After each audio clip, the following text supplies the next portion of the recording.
Vous pensiez que la politique, c'était voter, débattre et passer des lois? Bienvenue dans la nouvelle ère.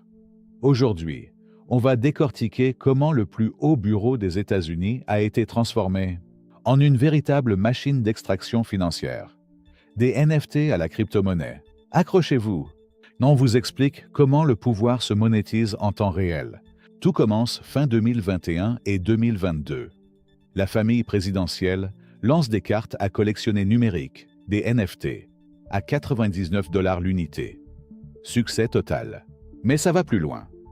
Décembre 2023, le fameux mugshot, la photo d'arrestation en Géorgie, devient un produit.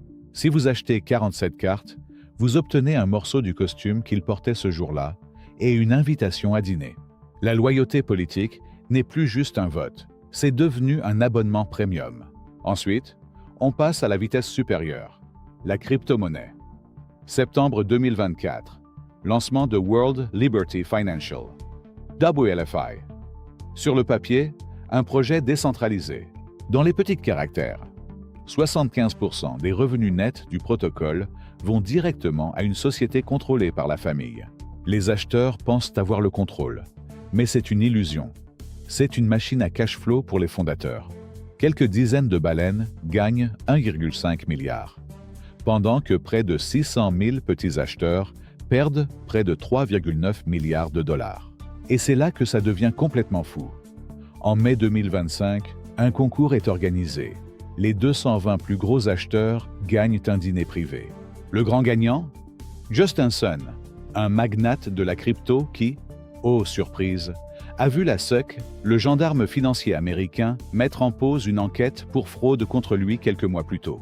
La boucle se ferme avec l'utilisation du pouvoir de l'État. Des acteurs majeurs de la crypto reçoivent des grâces présidentielles. Pendant ce temps, des fonds opaques liés aux Émirats arabes unis injectent des centaines de millions dans World Liberty.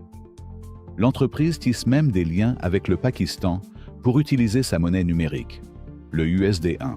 La diplomatie américaine et les affaires privées de la famille ne font plus qu'un. Rien que sur le premier semestre 2025, cette machine a généré environ 802 millions de dollars pour l'organisation familiale, combinant vente de jetons, frais d'échange et produits dérivés.